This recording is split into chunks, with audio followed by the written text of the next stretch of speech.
नाजरीन, आप देख रहे हैं प्रोग्राम खबर गर्म है। मैं हूं सोनिया अदनान और मेरे साथ मौजूद हैं एहतशामुल हक साहब। नाजरीन, सुप्रीम कोर्ट के सामने 90 रोज में इलेक्शन करवाना आईनी तकाजा था और इस आईनी तकाजे के मुताबिक सुप्रीम कोर्ट के 3 रुकनी बेंच ने हमने देखा कि 6 समातों के बाद गुज़िश्ता रोज महफूज फैसला सुना दिया, जिसके मुताबिक 8 अक्टूबर के इलेक्शन कमीशन के फैसले को कलअदम करार देते हुए 14 मई को पंजाब में इलेक्शन कराने का हुक्म जारी कर दिया।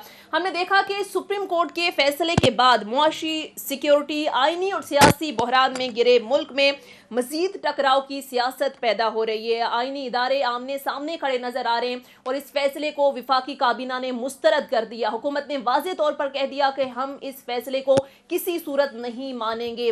ऐवान के अंदर और बाहर न सिर्फ इस फैसले को मुस्तरद किया गया बल्कि जजेस के ऊपर भी शदीद तनकीद की गई। मरियम नवाज साहिबा ने फैसला सुनाने वाले 3 रुकनी बेंच को कटहरे में लाने का मुतालबा कर दिया। आज भी हमने देखा कि मरियम नवाज साहिबा ने अपने खिताब में कहा कि अगर आपने सियासत करनी है, अदलिया से वो मुखातिब थी, उन्होंने कहा तो फिर कानूनी फैसले पार्लिमान कर लेती है।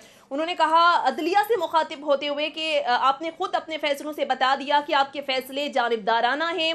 आपने इलेक्शन कमीशन, वजारत दिफा, हुकूमत, पार्लिमान, वजीर आजम, वजारत खजाना का भी किरदार अदा कर दिया। हम देख रहे हैं कि शदीद तनकीद की जा रही है लीगी रहनुमाओं की जानिब से। और इसके साथ साथ गुज़िश्ता रोज हमने देखा कि लंदन में बैठे साबिक वजीर आजम नवाज शरीफ साहब ने भी अदलिया को आड़े हाथों लिया और उन्होंने तो 3 जजेस के खिलाफ रेफरेंस सुप्रीम जुडिशल काउंसिल में भेजने का ऐलान कर दिया। उन्होंने कहा कि ये जो रेफरेंस है जजेस के खिलाफ वो भेजा जाए। साथ साथ उनकी जानिब से ये कहा गया कि इमरान खान को वापस लाने के लिए जतन किए जा रहे हैं और उन्होंने कहा कि फुल कोर्ट चूंकि नहीं बनाई गई इसलिए दाल में कुछ काला है। सो हम देख रहे हैं कि मुसलसल अदालतों पर तनकीद की जा रही है, जजेस पर तनकीद की जा रही है। ये जो टकराव की सियासत है वो मुल्क को कहां लेकर जा रही है और इस सारे माहौल के अंदर पाकिस्तान तहरीक इंसाफ की स्ट्रैटेजी क्या है, पाकिस्तान तहरीक इंसाफ इस सारी सूरत हाल पर क्या सोच रही है, बात करेंगे। पाकिस्तान तहरीक इंसाफ के सीनियर रहनुमा और साबिक सूफी फयाजुल हसन चौहान साहब हमें प्रोग्राम में ज्वाइन कर चुके हैं। अस्सलाम वालेकुम, बहुत बहुत शुक्रिया फयाजुल हसन चौहान साहब आपके वक्त का। फयाजुल हसन चौहान साहब, ना सिर्फ इस फैसले पर तनकीद हो रही है बल्कि वाज़े तौर पर कल विफाकी काबीना ने भी कहा कि हम फैसला मुस्तरद करते हैं और साथ में वो ये कह रहे हैं कि फैसला काबिले अमल नहीं है। क्योंकि आज इलेक्शन कमीशन की जानिब से भी कहा गया है कि हम सुप्रीम कोर्ट के फैसले पर मनो इन जो है वो अमल दरामद करवाएंगे। आप इस सारी सूरत हाल को कैसे देखते हैं? बिस्मिल्लाहिर्रहमानिर्रहीम। देखें, पाकिस्तान की बदकिस्मती है कि ऑपरेशन रिजीम चेंज के तहत सबसे पहले पाकिस्तान की हल्थी जना जैसे कहते हैं ना कि चलती हुई इकॉनमी को और हस्ती बस्ती इकॉनमी को, फलती फूलती इकॉनमी को जहां पर एक जनाब जवाल का शिकार किया गया। दूसरा, उस ऑपरेशन रिजीम चेंज के जरिए से पाकिस्तान और की आवाम और फौज के दरमियान एक तफरीक पैदा की गई। अब इस ऑपरेशन रिजीम चेंज की जो ऑफशूट्स हैं उसमें से एक ये है कि पाकिस्तान के अदालती सिस्टम को जितना डिफ्यूज कर सकते हो करो। अब 3 जजेस ने आइन और कानून के मुताबिक एक फैसला दिया, जो आइन और कानून कहता था उसके मुताबिक दिया, लेकिन उसके ऊपर ये पूरी पीडीएम ऑल पाकिस्तान लूटमार एसोसिएशन ये इतने खौफ का शिकार है। अब आप अंदाजा लगाएं, नवाज शरीफ मफरूर कहता है कि $500 का डॉलर हो जाएगा। शहबाज शरीफ बेचारा कहता है, इतना पोथला हुआ है कि on the floor of the house कि अल्लाह पाक से दुआ करो कि हमारी आसानियां खत्म हो जाएं। वो राना सलाउल्लाह कहता है कि जनाब हम इमरजेंसी लगा देंगे। बेगम सफदर जो है वो मरने मारने पे तुली हुई है। इनकी बिल्कुल मत मारी गई है। इनको समझ नहीं आ रहा कि इस वक्त ये क्या करें। क्यों कि आइन और कानून के मुताबिक अगर चलते हैं तो इनकी सियासत, इनकी माशरत और इनकी हर चीज जो है वो इस पाकिस्तान से खत्म हो जाती है। हाँ। तो मैं ये समझता हूँ कि अदालत ने बिल्कुल ठीक फैसला दिया है, आइन और कानून के मुताबिक दिया है और पूरी पाकिस्तानी कौम इस फैसले के साथ खड़ी है। सही, ठीक है। एहतशाम साहब, हमने देखा कि अदालतों में इस मामले पर तो ज़ाहिर इख्तलाफ है ही नहीं कि 90 रोज से आगे जाने चाहिए इलेक्शन। इख्तलाफ तो ज़ाहिर इस बात पर है कि 184(3) के तहत सुमोटो लेना चाहिए था, नहीं लेना चाहिए था, ये केस सुनना चाहिए था या नहीं। अब ये किस तरह के ऑप्शंस के तहत मुस्लिम लीग नून या विफाकी काबीना बार बार इस फैसले को मुस्तरद कर रही है? मरियम नवाज साहिबा ने तो एक पूरा टायरेट खोला हुआ अदालतों के खिलाफ। नवाज शरीफ बाहर बैठ कर कह रहे हैं कि 3 जजेस के खिलाफ सुप्रीम जुडिशल काउंसिल में रेफरेंस दायर करना चाहिए। सोनिया, देखिए, फैसला कर लिया गया पीडीएम की जमातों की तरफ से कि किसी सूरत में भी इस फैसले को नहीं मानना। और फिर एक होता है कि फैसले को ना माने, क्रिटिसाइज़ करें, एक सीधा सीधा जो है ना वो जिस अंदाज में वो गुफ्तगू कर रहे हैं मरियम साहबा हों, आज असम्बली में जो तकरीर हुई आज बिल्कुल। खुर्रम दस्तगीर ने जो चौहान साहब तकरीर किया, उन्होंने कहा ये इम्पीरियल सुप्रीम कोर्ट है, एंड कहते हैं imperial supreme court is menace to democracy. बड़ी शदीद तनकीद का निशाना बनाया जा रहा है। वो तो पार्लियामेंट में आप कुछ नहीं कर सकते, वहाँ पे उनको मेरा ख्याल है इम्यूनिटी हासिल है, जो कुछ मर्जी के। सवाल दो ही हैं, फिर उसके बाद मैं चौहान साहब से सवाल पूछूंगा। हाँ। सुनिए, देखिए, किसको नहीं पता कि हुकूमत इस वक्त वीक विकेट पे खड़ी हुई है। बिल्कुल। आप जो मर्जी कर लें, सुप्रीम कोर्ट का फैसला आ गया, और सुप्रीम कोर्ट का फैसला आने के बाद लाइव कम्युनिटी जिस तरह बातें कर रही है, लिखने वाले बोलने वाले बातें कर रहे हैं, लेकिन बहरहाल एक बड़ा तबका भी है। ज़्यादा मसला इस वक्त पैदा हो गया है कि जो डिसेंटिंग जजेस हैं, जो इस वक्त कहा जा रहा है 8 इनके साथ बंदयाल के साथ खड़े हैं, और 7 जो है ना वो चीफ जस्टिस के साथ काजी ईसा साहब के साथ खड़े हुए हैं। ठीक है जी। अब ये है कि और इसकी बुनियाद पे आपने देखा कि फुल कोर्ट मांगने की बातें होती रही हैं। अब फैसला आ गया, लेकिन फुल कोर्ट मांग रहे हैं। अब सवाल यही है चौहान साहब कि क्या इन हालात में आपको लगता है कि पीडीएम बाइकआउट करेगी इलेक्शन का? लेकिन ज़्यादातर लोग ये कह रहे हैं कि ये इलेक्शन नहीं होगा, इसके लिए जो कुछ मर्जी कर लें, क्योंकि शायद उनको कोई और हल्कों से भी सपोर्ट हासिल है। तो इस सूरत में आपके पास तो कोई ऑप्शन मेरा ख्याल रहता ही नहीं है। क्या करेंगे? मज़ीद लंगरौन करेंगे, मज़ीद तकलीफ़ें उठाएंगे, मज़ीद जेलों में जाएंगे, भुगतेंगे जो कि एक अरसे से भुगत रहे। एहतशाम साहब, भुगत तो हम रहे हैं। 8 पर्चे मैं भुगत रहा हूँ, 140 मेरा लीडर भुगत रहा है। हर लीडर हमारा जो है ना 10, 12, 15, 20, 30 पर्चे भुगत रहा है। और हमें तो जो है ना बदोबदी टांग पे टांग क्यों रखी पर्चा, सर क्यों खारिज की पर्चा, ऊंचा हासिल क्यों, उसके ऊपर FIR, ठीक है जी, जरा तेज चले क्यों, दहशतगर्दी का पर्चा, जरा आपने टॉक शोज के अंदर खुल के गुफ्तगू की, बगावत का पर्चा। ये पर्चे तो हम 1 साल से जनाब ये पर्चा दहशतगर्दी हम खेल रहे हैं। हकीकी आजादी की जंग ने हम भुगत रहे हैं। लेकिन मुझे ये पता है, क्या पाकिस्तान ये भुगत सकता है? क्या रियासत ये भुगत सकती है? क्या सिविलाइज माशरा ये भुगत सकता है कि उसकी सोसाइटी, उस माशरे, उस रियासत की जो सुप्रीम कोर्ट है वो आइन और कानून के मुताबिक चलती है और फैसला करती है, और कैबिनेट और पॉलिटिशियन कुछ जनाब ओपनली कहते हैं जी कि हम इसको नहीं मानते, तो फिर एक सब्जी चोरी करने वाले पे क्या पाबंदी है कि वो सेशन की और हाई कोर्ट की और सुप्रीम कोर्ट की माने? फिर एक जूती चोरी करने वाले पे क्या पाबंदी है? लेकिन चौहान साहब, फिर इस फैसले को सुप्रीम कोर्ट कैसे अमल दरामद कराएगी? उनके पास फौज तो नहीं है, फौज को तो बुला भी सकते हैं। बाज़ाहिर ये लगता है कि सुप्रीम कोर्ट इस वक्त जो है ना बड़ी, इसको कहना चाहिए, तनहा खड़ी हुई है, अपने फैसलों पे अमल दरामद कराने की पोजीशन में नहीं है। एक डिवाइड है, अंदर जजेस जो है ना जिस तरह बात कर रहे हैं, और दूसरी तरफ हुकूमत का रवैया, पीडीएम का रवैया, इलेक्शन कमीशन का रवैया, शायद कुछ अदारों का भी रवैया। एहतशाम साहब, मैं कानून का तो स्टूडेंट नहीं हूँ, लेकिन जो दुनिया में रहते हुए कुछ पढ़ा लिखा है, कुछ सारा चीज जानते हैं, पाकिस्तान के आइन के मुताबिक बेंच बनाने की अथॉरिटी चीफ जस्टिस है। बिल्कुल। इसके अलावा और कोई किसी किस्म की रत्ती बराबर मुल्क के आइन के अंदर कहीं पे प्रोविजन नहीं है। वो उसकी अथॉरिटी है। उसने जनाब उसके मुताबिक अपनी अथॉरिटी एक्सरसाइज की, उसके मुताबिक फैसला दिया। आइन और कानून के अंदर पाकिस्तान के कहीं नहीं लिखा हुआ कि इलेक्शन कमीशन को अथॉरिटी हासिल है कि वो जो डेट सदर या गवर्नर दे, या सुप्रीम कोर्ट पे केस चला जाता है और सुप्रीम कोर्ट पे फैसला दे, हाँ, उसको वो आगे पीछे कर सकती है। बिल्कुल। मतलब है 100% आइन और कानून के मुताबिक अगर सुप्रीम कोर्ट चल रही है, हाँ, तो फिर आवाम उनके साथ खड़ी होगी। बिल्कुल। आप देखेंगे इसके साथ आवाम खड़ी होगी, लेकिन चौहान मुल्क बचाने के लिए। सवाल तो ये पैदा होता है ना कि अब इम्प्लीमेंट कौन कराएगा और कैसे कराएगा। जैसे एहतशाम साहब भी बात कर रहे हैं कि अदालतों के अंदर एक डिवाइड वाज़ेह नजर आ रही है, और दूसरा ये कोई पहली बार नहीं होगा। इससे पहले भी हमने देखा, इस्लामाबाद हाई कोर्ट ने फैसला दिया लोकल बॉडीज इलेक्शन के हवाले से इन्होंने नहीं करवाए, फिर लाहौर हाई कोर्ट ने फैसला दिया कि 90 रोज के अंदर अंदर तारीख दें, इन्होंने नहीं दी, फिर सुप्रीम कोर्ट में मामला गया, 30 अप्रैल की तारीख दी, नहीं हुआ, 8 अक्टूबर तक आ गए। अब दोबारा से कैसे मनवाएगी सर सुप्रीम कोर्ट?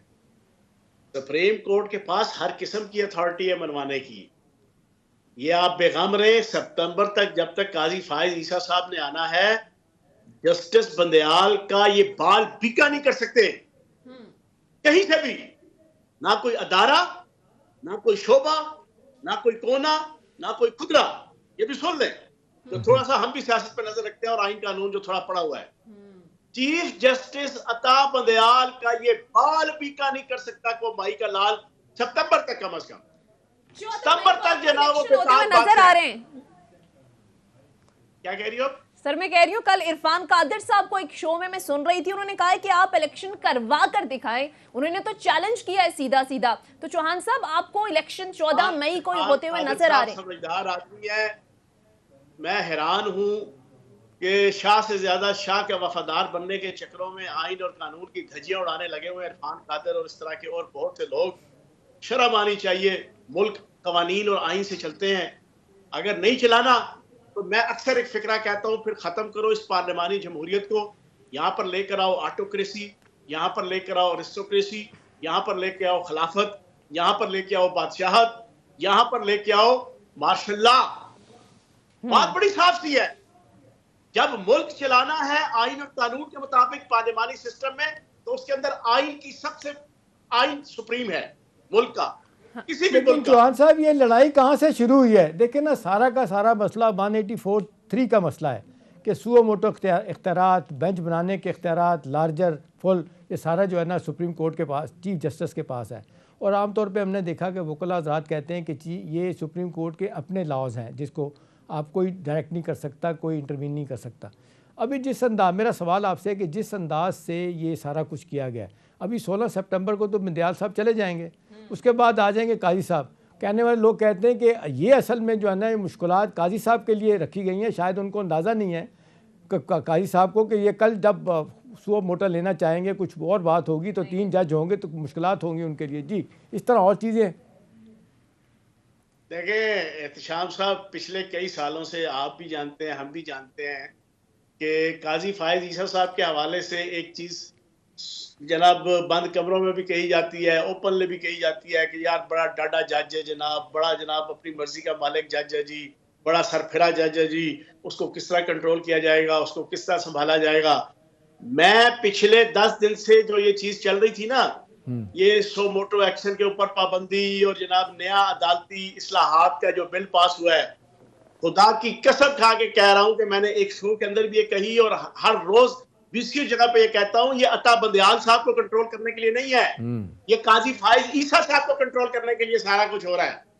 ये मैं दोबारा दोहरा दूं, ये आने वाले चीफ जस्टिस को कंट्रोल करने के लिए इस्लाहाती बिल लाया गया है। ये जो इस वक्त मौजूद चीफ जस्टिस है उसके लिए नहीं लाया गया। ये अब आप किसी को समझ आए तो आ जाए। बाकी बात ये है, आइन और कानून के मुताबिक चलना है। चीफ जस्टिस अता बंदयाल और उनके साथ जो बाकी 2 हैं, उन्होंने कानून के मुताबिक फैसला दिया है, उसको वो इम्प्लीमेंट करवाएंगे पूरी जनाब जिसे कहते हैं स्पिरिट के साथ करवाएंगे। सितंबर तक कोई माई का लाल उसकी बात भी क्या नहीं कर सकता, कोई भी। तो इसका मतलब है ये रिव्यू में जो जाना है, ये जो अब रिव्यू में जाने की बात, बाल तक नहीं उखाड़ सकता। ये ओके, ठीक हो गया। ये चौहान साहब जो रिव्यू में जाने की बात है, बहुत सारे लोग कहते हैं कि बजाय इसके कि आप पार्लियामेंट में आके लड़ाई लड़ें और ये बिल्कुल हेड ऑन क्लूजन जो है ना वो करें सुप्रीम कोर्ट के साथ और बयानात दें शदीद किस्म के, तो आप रिव्यू में जाएं, कोई नया नुक्ता लेके जाएं, शायद आपकी बात सुनी जाए। दूसरी तरफ कहा जा रहा है कि उनके लोग कहते हैं नून वाले कि अगर रिव्यू में जाते हैं इसका मतलब है हमने फैसलों को एक्सेप्ट किया, हम चाह रहे हैं थोड़ी नज़रसानी कर। आपको लगता है कि ये रिव्यू की तरफ जाएंगे या ये कि ये एक ही बात कहेंगे हम नहीं मानते? अगो लत पिछो चक, ये आगे फंस गए हैं। आपने कहा 184(3 जना असल सस्पिशियस चीज है, तो जदों जनाब इन्हां दी वजीरे इतलात नसदी खुदकदी बाहर आके कहती सी कि हाँ जी मुबारक हो, सो मोटो एक्शन के ऊपर जनाब फैसला आ गया, उस वेले तो मुबारक सन एहतशाम साहब, मीठा मीठा हाफ हाफ। और आपकी हुकूमत सो मोटो, तो चौहान साहब आपकी हुकूमत सो मोटो पे गई थी ना, कासम सूरी के फैसले को उठा के फेंका गया, रात को 12 बजे अदालत खुली थी और शिकवा भी करते एहतशाम साहब। मेरा बड़ा प्रिजन वैन आ गई थी। एक इलाक है कि आप करे तो रास लीला, कोई और करे तो करैक्टर ढीला, आप करे तो सुभान अल्लाह, कोई और करे तो अस्तगफिरुल्लाह, आप करे तो माशाअल्लाह, कोई और करे तो नौज़ुबिल्लाह, आप करे तो वाह वाह, कोई और करे तो थू थू। अपने लिए सो मोटो हो तो वाह वाह, दूसरे के लिए सो मोटो आ जाए तो थू थू। ये अजीबोगरीब चक्कर है। सही, ठीक है। अच्छा एहतशाम साहब, ये जो नवाज शरीफ साहब ने कल बात की है कि एक शख्स को इक़्तिदार में लाने के जतन किए जा रहे हैं, मेरा सवाल सर आपसे ये है कि गवर्नमेंट उनकी है, एस्टैब्लिशमेंट है, पॉलिटिकल है, अदालतें जो फैसले सुना रहे हैं वो आइन और कानून के अंदर रहकर सुनाए जा रहे हैं, तो ये इक़्तिदार में लाने के खदशात आपको लगता है कि वो मान चुकी है PMLN कि अभी अगर इलेक्शन हो जाते हैं तो फिर अल्टीमेटली इक़्तिदार इमरान खान साहब के पास ही जाएगा, मान चुके हैं ये लोग। सोनिया, ओरिजिनली पीडीएम की जमातों की स्कीम ऑफ थिंग्स में जो कुछ था ना वो सारा ख़राब हो गया है। अभी जिस अंदाज से प्लान किया गया था कि जी नवाज शरीफ साहब बस आने वाले हैं, 3.5 साल हो गए हैं और जब से हुकूमत आई थी और 11 महीने हो गए हैं, उनका ख्याल था कि जी अब एनी टाइम आ जाएं। आप देखें बेशुमार स्टेटमेंट हैं, आप देख लें जिस तरह लोगों ने, मियाँ जावेद लतीफ़ भी और इसी तरह से राना सनौरा, सब लोगों ने कहा। असल बात यह है कि नाराज़गी भाई से भी थी कि भाई जिस तरह फैसिलिटेट किया चीज़ों को, सागदार साहब आ गए, नवाज शरीफ साहब नहीं आ सके, कि उनका ये ख्याल है कि नवाज शरीफ साहब तभी आएंगे। एक तो लोग कहने वाले लोग कहते हैं कि जो 16 सितंबर के बाद ही आएंगे जब काई साहब आ जाएंगे। कुछ लोग कहते हैं कि नहीं, वो ये चाह रहे हैं कि जो उनके केसेस ख़त्म हो जाएं डायरेक्ट, क्योंकि अब काउंटर हैं, मफरूर हैं, वो सीधा जाएंगे जेल में। वो कहते हैं नहीं, कोई ऐसा लॉ बना दिया जाए, जैसा कि अभी आपने देखने अपील का हक़ दे दिया गया इसमें सुओ मोटो में। वो अपील वो यहीं से चाह रहे हैं कि वो वहाँ बैठे हों, अपील का हक़ उनको मिल जाए, वहाँ से उनको कोई अदालती रिलीफ मिले, उसके बाद आए। सोनिया, सवाल ये है कि अब राइटिंग ऑन द वॉल कुछ चीज़ें हैं। इमरान खान साहब पे हम भी तनकीद करते हैं बहुत से हवालों से, तो मेरा ख्याल है अब जब हम बात कर रहे होते हैं तो सारे लोग मान भी रहे होते हैं कि गलतियाँ हैं, सीखते भी हैं इंसान।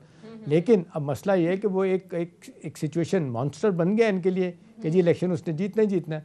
वन लाइनर तो लोग जब ये बात करते हैं कि जी सारी चीज़ें अपनी जगह, आज भी कह रहे थे राना सल्लल्लाह, ये गलत बात है जी। लोग कहते हैं इलेक्शन से मफरूर हो रहे हैं, भाग रहे हैं इलेक्शन से। भाई सवाल ये है कि जी सारी दुनिया कहती है कि पाकिस्तान में अदम इस्तेकाम, इकनॉमिक इंस्टेबिलिटी, इकनॉमिक मेल्टडाउन, कोई इस मुल्क में आ नहीं रहा। आप देख लें आज 1% फिर इंटरेस्ट रेट बढ़ा दिए हैं, 21% कर दिए गए हैं। कहा जा रहा है IMF 25% करने की बात कर रहा है। फॉरेन इन्वेस्टर्स है ही नहीं है, इन्वेस्टमेंट जो है ना 40-45% FDI कम हो गई है। तो ये सारी चीज़ें इंडिकेट कर रही हैं कि अदम इस्तेकाम है, पॉलिटिकल इंस्टेबिलिटी की वजह से कोई इस मुल्क में आना नहीं चाह रहा। एक दूसरा ये कहते हैं कुछ पता नहीं ये इंटरम सेटअप कब का है। अभी जो बात हो रही थी पहले कि जी हम जाके अक्टूबर में इलेक्शन कराने हैं, तो इस पीरियड में क्या इंटरम सेटअप उस वक्त तक चलना है? वो तो 3 माह के लिए है, 3 माह के लिए उसको आप चेंज नहीं कर सकते। सवाल एक ही है, वन लाइनर अपना चौहान साहब, कि ये बहुत सारी चीज़ें इस वक्त सारी की सारी आपके अगेंस्ट जा रही हैं। ठीक है, पब्लिक सेंटिमेंट्स आपके लिए बहुत है, लीडरशिप आपकी ठीक है, बकौल कुछ लोगों के कि जी मकबूलियत है, कबूलियत नहीं है।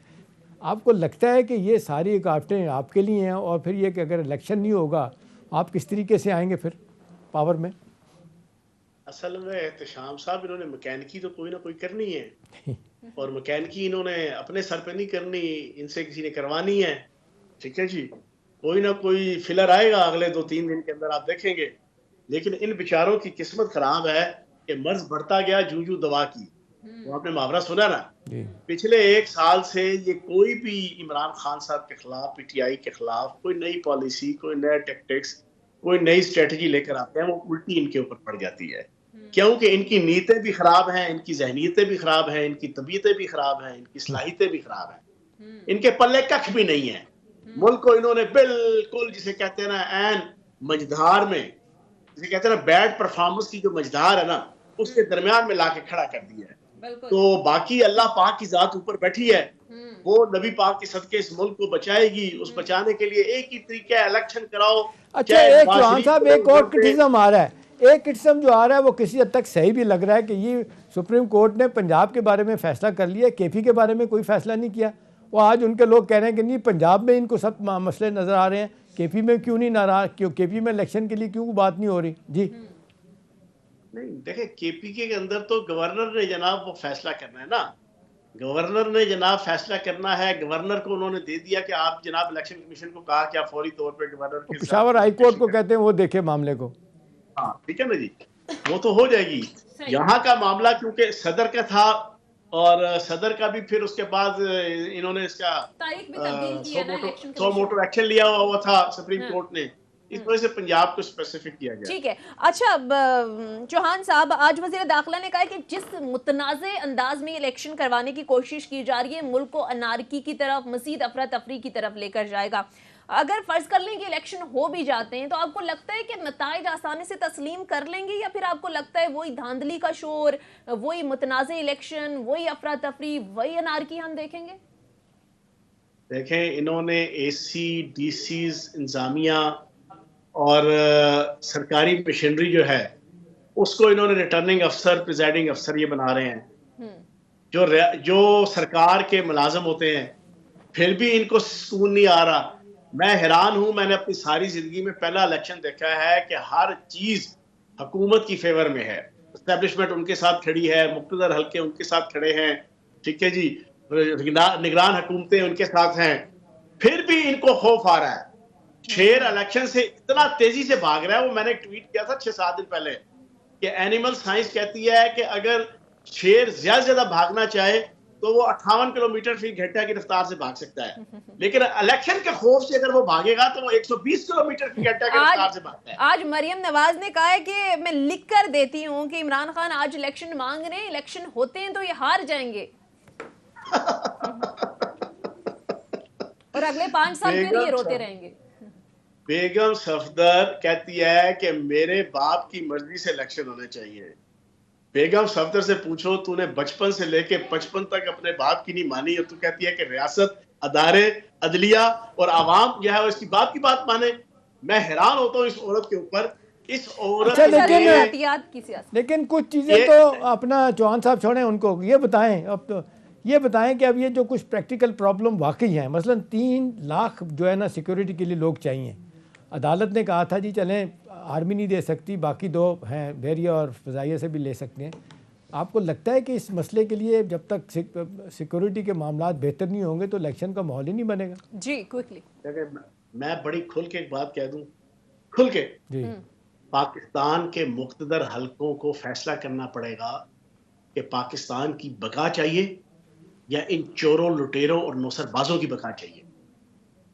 पाकिस्तान की सालमियत चाहिए या इस पीडीएम आल पाकिस्तान लूटमार एसोसिएशन की सियासत की बका चाहिए और सालमियत चाहिए। भाई पाकिस्तान की मुख्तदर ताकतों को फैसला करना पड़ेगा कि रियासतें आइन और कानून के साथ चलती हैं, माशरे आइन और कानून के साथ चलते हैं। ठीक है, बस मैं इतना ही कहूंगा। सही है, इसी पॉइंट पर ब्रेक लेते हैं, ब्रेक के बाद वापस आएंगे। चौहान साहब का सिलसिला जारी रहेगा, स्टे विद अस। ब्रेक के बाद खुशामदीद। एहतशाम साहब, वैसे आपका एनालिसिस क्या है? आपको इलेक्शन होते हुए नजर आ रहे हैं ऐसे माहौल में? देखिए नहीं नजर आ रहे, जानदारी की बात है। देखें ना, बात यह है कि जितने भी रियासत के पिलर हैं, अगर वो आप देख लें, वजारत ख़जाना ने कह दिया, डिफेंस मिनिस्ट्री ने कह दिया, अदलिया ने कह दिया आरोज़ नहीं दे सकते, उसके बाद इलेक्शन कमीशन कह रहा है जी हम क्या करें। अगरचे अप्रैल में इलेक्शन कमीशन तैयार था करवाने के लिए, एक स्टेज आई, आप वो कहते हैं जी नहीं पैसे नहीं, और बहुत सारे कराएंगे अमल। सोनिया, मुझे लगता है जो एक बड़ा मसला बनेगा ना, वो जो अगरचे कानूनी और आइनी तौर पे तो 2 राय नहीं है कि असम्बली 2 तहलील हुई हैं तो उनके इलेक्शन होने ही होने हैं, नॉट लेटर दैन 90 डेज़ की जो बात है, इस पर तो सारे लोग मुत्तफिक हैं। जो नहीं मानते वो ज़ाहिर है इसमें से कुछ चीज़ें निकालेंगे। हाँ, एक चीज़ जो प्रैक्टिकल प्रॉब्लम है कि कभी ऐसा नहीं हो कि 2 सूबों में इलेक्शन हो, बाकी जगहों पे ना हो। तो ये ठीक है, कहने वाले लोग कहते हैं कि जी कोई मसला नहीं है, हिंदुस्तान में 26 रियासतें हैं, वहाँ पे इलेक्शन होते रहते हैं, अब वफाक के एक दफ़ा इलेक्शन हो जाते हैं। लेकिन हमारे यहाँ कोई तजर्बा नहीं है ना, तो ये कहना आसान है कि जी कोई बात नहीं है। मेरा नहीं ख्याल कि इतनी आसानी के साथ हो सकता है। इलेक्शन कराने के लिए एक बड़ी एक एडमिनिस्ट्रेटिव मशीनरी लानी पड़ती है। आपने देखा कि फ़ौज को बुलाया जाता है। पिछली दफ़ा आपने देखा फ़ौज के बारे में जब एतराज़ किए गए, RTS की बात की गई, तो फ़ौज ने कहा हम नहीं फ़ौज भेजेंगे। अब वो इलेक्शन कमीशन कहता है कि जी हम करवा नहीं सकते। इवन आप देख लें, जो बाई इलेक्शन करवाने पड़े सेंसिटिव जगहों पे, वहाँ पे फ़ौज को बुलाया जाता है। तो सवाल तो ये है कि पुलिस की तो कैपेबिलिटी नहीं है, जिस अंदाज से फ़ौज को बुलाया जाता है। अब तो खैर बहुत सारी चीज़ें धांधली को रोकने के लिए अगर वो आ जाते उस पर, वो कहते हैं दूसरे सिस्टम पे आ जाते और मशीन वाला काम जो है वो हो जाता, तो शायद बहुत सारी चीज़ें ठीक हो सकती थी। मुझे चौहान साहब लगता है इलेक्शन नहीं होंगे। अब मुझे नहीं पता कि ये इसको कौन करवाएगा। उसकी वजह यह है कि ये जब आप सारे के सारे तोलों का इलेक्शन नहीं करवाना, और सुप्रीम कोर्ट इस वक्त सहमी खड़ी है माजत के साथ, वो 4-5 जज हैं जो हिम्मत दिखा रहे हैं, लेकिन बाकी जज जो है ना वो आप देख लें उस तरह इधर से बयान आता है उनके खिलाफ तो दूसरी तरफ फ़ौरन टका के बयान दे रहे होते हैं। लिहाजा कोई उनके पास मॉरल अथॉरिटी एज सच रहती नहीं है। वैसे तो कहते हैं जो अपने फैसलों में भाई उन्होंने बात करवानी है ना, अमल तो हुकूमत ने करवाना है। हुकूमत अगर कहती है, चीफ एग्जीक्यूटिव कहता है असम्बली में खड़े होकर उठा के फेंक दिया हमने आपके फैसले को, तो फिर क्या होगा? अमल दरामद कैसे होगा? फिर 2 सूबों में इलेक्शन कराना आपके ख्याल में कोई आसान काम होगा कि फिर बाद में दोबारा कराएं? इन 2 सूबों में इस सेंसस पे करवाएं, पुरानी सेंसस पे करवाएं, और फिर ओवरऑल इलेक्शन नई सेंसस पे करवाएं। तो ये एक डायकॉटमी तो एक है ना। एक देखिए एहतशाम साहब, आपने कहा वजारत खजाना नहीं मान रही। वजारत खजाना हो या वजारत फरजाना हो या वजारत जनाना हो या वजारत मर्दाना हो, इन सबको मानना पड़ेगा। क्यों कि आइन और कानून कहता है कि ये सारे के सारे पाबंद हैं इलेक्शन कमीशन के साथ जनाब, हर मामला को एग्जीक्यूट करने के हवाले से, इलेक्शन को हेल्ड करने के हवाले से, वरना आर्टिकल 6 लगता है। बात यह है, ये चीजें बहुत सी ऐसी हैं जो इनके हाथों से निकली हुई है। सितंबर मिड तक जनाब चीफ जस्टिस अता बंदयाल साहब आइन और कानून का झंडा लेके खड़े हैं और उससे पहले पहले उन्होंने हर चीज मनवानी है और उस पे वो अपना नाम जनाब सुनहरे हरूफ के साथ लिखवा रहे हैं। पुरानी कोई छोटी मोटी गलतियां उनसे कोई हुई वो उसको साफ कर रहे हैं और अपना नाम जो है ना वो पाकिस्तान के जो रियल मैनर में हीरो हैं उसके तौर पे जो है वो लिखवा रहे हैं। और अदालत को जिस तरह धमकाया जा रहा है, जिस तरीके से अदालत को डराया जा रहा है, आज फवाद चौधरी कह रहे थे कि जी ये जो वज़रा नहीं मानते वो बगावत के ज़ुमरे में आते हैं और उनके ऊपर आर्टिकल 63 के तहत 63A के तहत इनको हम नायल भी करवाएंगे। आपको लगता है कि इतना आसान काम है? मुझे तो लगता है ये बयानबाजी करता है तो ठीक है। जो अदारे का सरबराह, जो अदारे का अफसर इलेक्शन हेल्ड करने के हवाले से इलेक्शन कमीशन के साथ तावन नहीं करेगा, उसके ऊपर आर्टिकल 6 लगेगा, उसके ऊपर लगेगा। और आप बेगम रहे, मैंने आपको बताया है कि ये अप्रैल, मई, जून, जुलाई, अगस्त और ये सितंबर 6 महीने चीफ जस्टिस अता बंदयाल का ये कुछ बिगाड़ नहीं सकते, कुछ बिगाड़ नहीं सकते। वैसे इमरान खान साहब ने भी कहा है कि ये माफिया इलेक्शन नहीं कराएंगे। इमरान खान साहब ने तो एहतजाज की भी एक किस्म की कॉल दे दी है। उन्होंने कहा है कि इलेक्शन नहीं कराएंगे और मैं कारकुनान से कहता हूं कि पुरअमन एहतजाज के लिए तैयार रहें। आज तो 75 हल्कों में खिलाफ शहरों में खिताब भी कर रहे हैं। बिल्कुल। और चौहान साहब, क्या स्ट्रैटेजी है वैसे पाकिस्तान तहरीक इंसाफ की? देखिए, 1 महीने से हम कोई हैप्पी बर्थडे टू यू तो मना नहीं रहे। 1 साल से हम मारे ही खा रहे हैं, हम सड़कों पे हैं, हम जनाब पर्चे झील रहे हैं, हमारे ऊपर जनाब लाठी चार्ज, आंसू गैस, शेलिंग, रबड़ गोलियां, ट्रक गोलियां, हर किस्म की मार धाड़ बर्दाश्त कर रहे हैं। आगे भी करेंगे, मुल्क की खातिर, रियासत की खातिर, आवाम की खातिर, आइन की खातिर, कानून की खातिर। सही। लेकिन चौहान साहब, हमने देखा कि माजी में अदालतों के फैसलों के नतीजे में ही जो वजीर आजम तक को घर जाना पड़ा। अब जिस अंदाज में तौहीन अदालत के हवाले से जो बातें हो रही हैं, मरियम नवाज जिस अंदाज में अदलिया पर खुलकर तनकीद कर रही हैं, अब अदालत ने इवन बाउंड कर दिए तमाम इदारों को कि आपने मुआवनत करनी है इलेक्शन कमीशन की, और इलेक्शन कमीशन को कहा है कि आपने रिपोर्ट करना है। तो सर, आपको कोई इस तरह का सिनारियो लग रहा है कि एक और वजीर आजम अदालती फैसले के नतीजे में कई घर जा सकते हैं? फवाद चौधरी साहब ये पाकिस्तान तहरीक इंसाफ कह चुकी है। सोनिया बेगम सफदर का कुछ जाता नहीं और शहबाज शरीफ का कुछ रहता नहीं, ठीक है ना जी। ये इस वक्त आपकी पूरी सिचुएशन है। बेगम सफदर का कुछ जाता नहीं, शहबाज शरीफ का कुछ रहता नहीं और बेगम सफदर के पल्ले कुछ है नहीं, ठीक है। और उसकी पूरी प्लानिंग है कि किसी ना किसी बहाने शहबाज शरीफ के ऊपर तो कांटा लगे ना। वो बुनियादी तौर पर शहबाज शरीफ ने जो खंजर घोंप के इसके बाप की पीठ पे जो सदारत भी ली और जो वजारत उज़्मा ली, ये उसका बदला ले रही है। इस वक्त इंटरनल पॉलिटिक्स भी आले शरीफ की जो है ना, खानदान की, लग कैसे रहा है ना, लग कैसे रहा है चौहान साहब, किसी के हाथ में भी कुछ नहीं आने वाला सर, क्योंकि आप देखें हालात के अदलिया बा मुकाबला मुकन्ना, अदलिया के अंदर मेरा पॉइंट ऑफ व्यू बड़ा क्लियर है कि शहबाज शरीफ ने पिछले 5 सालों में प्री प्लान्ड साजिश करके, एस्टेब्लिशमेंट के साथ साजिश करके नवाज शरीफ की पीठ पे छुरा घोंपा है। घोंपने के बाद उसको यहाँ से बाहर भेजा है और वजारत उज़्मा ली है। ये नवाज शरीफ को भी पता है, ये बेगम सफदर को भी पता है। अब बेगम सफदर अपना बदला ले रही है, अपने बाप का और अपना। बेगम सफदर बुनियादी तौर पर वजारत उज़्मा की कैंडिडेट थी। आपकी इत्तला के लिए 2016 के अंदर प्री प्लान नवाज शरीफ ने शुरू में जब पनामा नहीं आया था, बेगम सफदर को लॉन्च किया हुआ था फ्यूचर के जनाब प्राइम मिनिस्टर के हवाले से। ये शहबाज शरीफ ने, हमजा शहबाज ने बड़ी साजिश करके माहौल बना के एस्टेब्लिशमेंट के साथ मिलके नवाज शरीफ को खुले लाए लगाया। चौहान साहब, ये जो कहा जा रहा है, ये जो कहा जा रहा है कि 11 महीने की वर्स्ट किस्म की हमने अदम इस्तेकाम सियासी तौर पे, माशी तौर पे हम देख रहे हैं कि अब बात जो है ना वो बिल्कुल जिसको कहते हैं कि जी डिफ़ॉल्ट और पता नहीं क्या क्या टेक्निकल डिफ़ॉल्ट हो चुका है। डार साहब फिर जा रहे हैं वहाँ मनाने के लिए और IMF बकौल शहबाज शरीफ साहब के नाक से निकले लखनऊ रहा है। अब सवाल ये है कि जी इसके लिए एक कंसेंसस पैदा करने की बात सुप्रीम कोर्ट ने भी 2 दफ़ा चीफ जस्टिस साहब ने कही थी कि भी सियासी लोग इत्तेफाक राय से बैठ के फैसला कर लें तो हम भी पीछे हट जाएंगे, हम भी मान जाएंगे जो भी डेट आप तय होती है, हम फिर इस पर भी इसरार नहीं करेंगे। अब कहा जा रहा है कि जी इमरान खान साहब मानने के लिए तैयार नहीं है। उधर से उन्होंने भी कह दिया परसों असम्बली के इजलास में 2-3 दिन पहले शबाशी साहब ने जब तक कौम से माफ़ी नहीं मांगेंगे हम नहीं करेंगे। फिर आपके लीडर का स्टेटमेंट आता है कि जी ठीक है हम बातचीत के लिए तैयार है, मैं नहीं जाऊँगा, 2nd और 3rd ईयर की मेरी लीडरशिप चली जाएगी। सवाल मेरा आपसे है कि क्या सियासतदान में नासुल कौम टोटल हम कह सकते हैं कि उनका फेलियर हो गया है कि अपने मसाइल हल करने में टोटल नाकाम हो गए हैं अक्रॉस द बोर्ड, और अदालतों को बोझ डाला जा रहा है कि वो सियासी फैसले करें? एहतिशाम साहब, जिस सोसाइटी और जिस माशरे के अंदर जिस दिन फर्द जुर्म आयद होनी हो अरबों रुपए की मालियत की करप्शन के, और उस फर्द जुर्म आयद होने से पहले 4 साल 5 साल आपके मुल्क के अदारे, रियासती अदारे आपकी जनाब मेरे और आपके टैक्सों का अरबों रुपए लगा के इस नतीजे पे पहुंचे हो कि हाँ जी इनके ऊपर फर्द जुर्म आयद होती है, ये मुजरिम है, ये मुलजिम है, एन उस दिन उनको वजीर आजम और वजीर आला बना दिया जाए, एन उस दिन जनाब उनसे वजारत का हलफ ले लिया जाए। जिस माशरे और सोसाइटी के अंदर आपकी काबीना का 70-80% लोग कत्लो गारतगरी, गुंडागर्दी, इखलाकी, गैर इखलाकी, करप्शन, बदमाशी के इल्जामात के ऊपर, जमानतों के ऊपर हो, उनको वजीर बना दिया जाए, तो आप किस चीज की तवक्को रखते हैं? चले मुझे ये बताएं, आप किस चीज की तवक्को रखते हैं?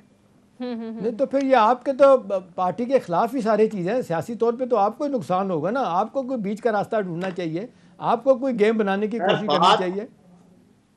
आइन और कानून के मुताबिक चीज एक ही चलती है कि इस वक्त 2 सूबों के अंदर इलेक्शन हो।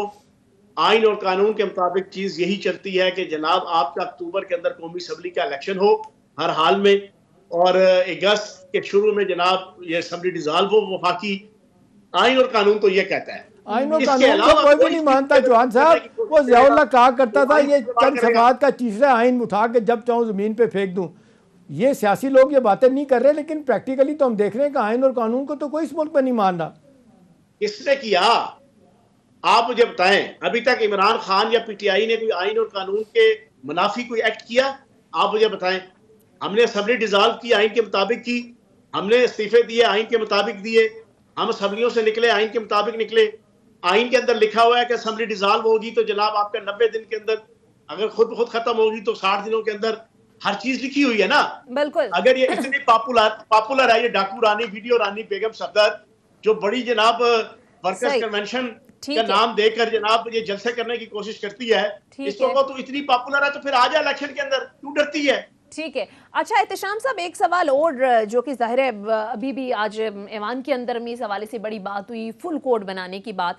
वैसे तो जाहिर है सुप्रीम कोर्ट के एक जज के फैसले की भी उतनी अहमियत है जितने कि तमाम जजेस की है, लेकिन सर कोई कबात थी अगर फुल कोर्ट बना दिया जाता तो आपको लगता है ये मामला इतना कॉन्फ्लिक्ट की तरफ ना जाता? हालांकि हमने देखा तमाम के तमाम जजेस आइन के अंदर रहते हुए बात कर रहे हैं, 90 रोज इलेक्शन से तो कोई नहीं कह रहा कि नहीं। दो राय इस बारे में। एक तो ये है कि जिस तरीके से डिवाइड आ गया सुप्रीम कोर्ट में, कुछ लोगों का ख्याल है कि जी जब केस जाएगा, देखें 17 मेंबर टोटल होते हैं, इस वक्त 15 मेंबर हैं, फुल कोर्ट बना दिया जाए तो 15 मेंबर बैठेंगे। मैं ये हाइपोथेटिकल क्वेश्चन के तौर पे बात कर रहा हूँ कि अगर ये डिवीज़न है कि जी 8 एक तरफ है, 7 एक तरफ है, फ़र्ज़ करें ये अगर बात ऐसी होती है तो लॉ और कानून को कौन मानेगा? वो तो कहेंगे जी ठीक है, क्योंकि इनकी लड़ाई है, वो तो जो काजी साहब के जो लोग हैं वो तो इनके खिलाफ ही जाएंगे। उनका भी सबसे ज़्यादा जोर इसी वजह से है फुल कोर्ट बनाने का, पीडीएम की जमातों का, कि वो ये समझते हैं कि 5-6 जज जिनको ले के बनियाल साहब चले हैं और उन्होंने हर बड़े छोटे केस में जूनियर जजों को बिठाया, ये भी किसी हद तक सही है। सीनियर जज जो है ना बाहर बैठे होते हैं उनको नहीं लिया। उनकी अपनी भी इनसिक्योरिटीज़ तो होंगी ना डेफिनेटली कि भाई इनको बिठाया जाए। मुझे एक बात बताएं। जी जी साहब जी, मुझे आप एक बात बताएं, जो हमारी हुकूमत के खिलाफ फैसला आया था पिछले साल अप्रैल में, वो 16-17 के 17 उसमें बंदे बैठे हुए थे। नहीं, ये चीफ जस्टिस थे, इवन एजाजुल एहसन साहब भी थे। कितने बंदे थे? यही 5-6-7 ही थे ना? यही थे जी। हाँ, वो कहने का मकसद ये है चीजें आइन और कानून के साथ एहतिशाम साहब चलती हैं। आप इतने सीनियर सहाफी हैं, जर्नलिस्ट हैं, आपने हुकूमतें बनती गिरती और अदालतों की पूरी प्रोसिक्यूशन आपने देखी है, कार्रवाइयां देखी हैं बड़ी बड़ी जो इस मुल्क के अंदर हुई। आप बताएं आइन और कानून के अंदर जो लिखा है उससे हट के चीफ जस्टिस चल सकता है? बिल्कुल, पॉइंट टेकन। जस्टिस की जरूरत है? एक सुप्रीम कोर्ट के चीफ जस्टिस की, किसी भी मुल्क की सुप्रीम कोर्ट के चीफ जस्टिस की जरूरत है कि आइन और कानून के 100% उल्ट और मुनाफी? बिल्कुल चौहान साहब, आपकी बात दुरुस्त है कि सुप्रीम कोर्ट के सामने 90 रोज में इलेक्शन कराना आईनी तकाजा था जो कि उन्होंने पूरा किया। बहरहाल इसी पॉइंट पर एक ब्रेक लेते हैं, ब्रेक के बाद वापस आएंगे, कुछ मजीद इश्यूज पर भी बात करेंगे। Stay with us. ब्रेक के बाद खुश आमदीद एहतशाम साहब। ये वैसे ममनुआ फंडिंग में तो आज इस्लामाबाद हाई कोर्ट ने जो बात की, ये तो ऐसा लग रहा है कि काफी हद तक पाकिस्तान तहरीक इंसाफ के हक में गई ये चीजें, या उड़ा दिया गया, बिल्कुल उड़ा दिया गया। यस, हाँ। लेकिन जो फैसला मैंने पढ़ा है, जो मुझे भेजा किसी ने, उसमें तो यही लगता है कि वो जिस अंदाज से जजेस हज़रात ने पूछा उनसे कि कभी मनी लॉन्ड्रिंग इसमें है नहीं है, कोई ट्रांजैक्शन ऐसी नहीं है जिसे हम कहें कि वो गलत तरीके से हुई है, इलीगल तरीके से हुई है, हुंडी हवाला के हिसाब किताब से हुई है। तो बज़ाहिर तो ये लगता है कि बहुत बड़ा रिलीफ है। आपने देखा जितने मुखालिफ थे पीटीआई को, यही कह रहे थे दो बड़े केसेस यही हैं, एक ममनुआ फंडिंग का है, दूसरा तोशा खाना का है। तोशा खाना केस में भी शायद रिलीफ मिल सकता है, इसमें तो लोग कहते हैं जी सवाल ही नहीं पैदा होता। जिस अंदाज से कहा गया था कि जी कितने लाख डॉलर आए थे, और इजराइल की बात और सऊदी अरब अपना इंडिया की बात, वहाँ से पैसा आया। लेकिन बात वही है ना जिस पे वो कह रहे थे कि जी चलें इनका तो ममनुआ फंडिंग पे केस चल रहा है। आज भी ममनुआ फंडिंग के केसेस जो हैं वो 54 करोड़ रुपए के जो है ना पैसा आया था PMLN का, 35 करोड़ आया था पीपल्स पार्टी का। और ये कहा गया था अदालतों की तरफ से कि साइमल्टेनियस शुरू किया जाए, हुकूमत ने नहीं किया, सिर्फ PTI का केस निकाला। तो सोनिया ये बड़ा फैसला होगा, यहाँ से अगर रिलीफ मिल जाता है तो मेरा नहीं ख्याल कि फिर आप इमरान खान साहब के खिलाफ कोई बड़ी बात कर सकते हैं, सिवाय इसके कि दूसरी है कि जो उनकी बच्ची के बारे में बनाया हुआ सिलसिला हाजे का बात होती है। और फिर यह है कि अब ये क्योंकि लीडरों के बारे में कोई भी बंदा जाके बात कर सकता है, आप मैं जाके अदालत में जाके सवाल पूछ सकते हैं। तो यार अगरचे यही बच्ची वाला मामला इस्लामाबाद हाई कोर्ट कई साल पहले इसको ख़त्म कर चुकी है। उन्होंने कहा था ये बिल्कुल फजूल सी बात है, हम इसको नहीं लेकिन अब दोबारा से लेके आ गए। तो मेरा ख्याल है असल बात ये सोनिया मुकदमेबाजी है। माजरत के साथ इमरान खान साहब ने भी यही किए हैं, इमरान खान साहब ने भी थोक के हिसाब से मुकदमे किए हैं। और आज फिर आप देख लेना, मतलब what goes around comes around वाली बात हो रही है। जो इन्होंने किया इनके पास आ रहे हैं। वैसे वो कहते हैं जी इमरान खान साहब अगले दिन मैं सुन रहा था कहते कि जी मैंने तो सिर्फ शहबाज शरीफ साहब का केस किया माजरत के साथ, ये राना सनाउल्लाह का केस किसने किया था? हीरोइन वाला। फिर उसके बाद फिर ये ख्वाजा आसिफ के केस जो आया था, उसके बाद ये जो केस था अपने क्या नाम है एहसन इकबाल साहब वाला केस था स्पोर्ट्स कॉम्प्लेक्स वाला, वो किस पे था? ये दो भाई साद रफ़ीक और सलमान रफ़ीक, ये सारे के सारे इनके ज़माने में हुए थे। बहुत सारे केसेस हैं। तो बात ये है कि इमरान खान साहब तो उठते बैठते कहते थे मेरा बस चले 500 लोगों को मैं जेल में भेजी, तो उन्होंने किया भी है।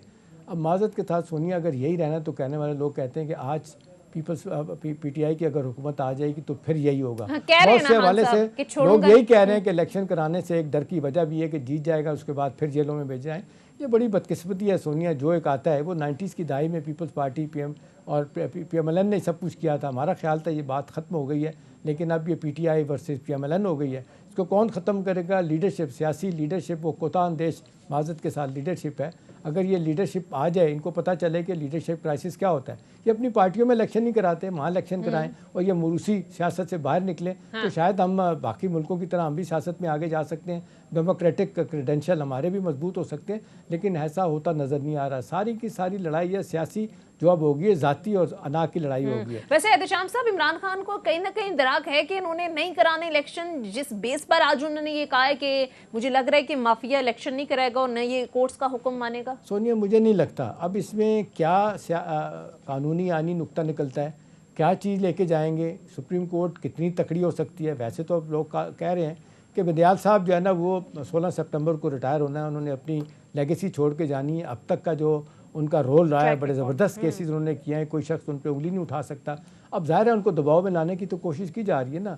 अगर बार बार आप उनके खिलाफ बातें करेंगे, उन्होंने एक दफ़ा देखा असेंबली में अपना परसों तरसों उनकी आंखें भरा गई थी, उनकी फैमिली के बारे में, जजों की फैमिली के बारे में बातें की जा रही है। कंटेम्प्ट ऑफ कोर्ट के जुमरे में कंटेम्प्ट ऑफ कोर्ट कहाँ लगाएंगे, वो किस किस को लेके जाएंगे, बड़ा मुश्किल हो जाएगा। वो पहले ही देखे ना रोज़ चीखते हैं कि जी हमारे कई लोग, हाशमी साहब निहाल हाशमी पे लगी थी, उसके बाद अपने दानियाल अजीज़ पे लगी थी, तालिब, लेकिन जब आप सिटिंग चीफ जस्टिस हैं उनको कटहरे में लाने की बात करेंगे सर, तो देखिए सोनिया जब इस तरह की बातें करेंगी तो असल बात होती है कि चीफ जस्टिस की सपोर्ट होती है अब रियासत में मुख्तदर की तरफ से। वो अगर हम देखते हैं कि इस्टेब्लिशमेंट पीछे खड़ी हो, जो कि हमेशा खड़ी रहती है, इस दफ़ा क्या मामला है हम नहीं जानते। लोग ये बातें कर रहे हैं कि जी एस्टैब्लिशमेंट इनके साथ खड़ी है, चीफ जस्टिस साहब लॉ के और कानूनी नुक्ता ठीक है। Point taken. बहरहाल प्रोग्राम खत्म हो गया। फयाजुल हसन चौहान साहब सीनियर रहनुमा पाकिस्तान तहरीक इंसाफ प्रोग्राम में हमारे साथ मौजूद है। बहुत शुक्रिया सर आपके वक्त का भी। नाज़रीन, आज का प्रोग्राम फीडबैक जरूर दीजिएगा। अगले प्रोग्राम तक इजाजत दीजिए। खुदा हाफिज।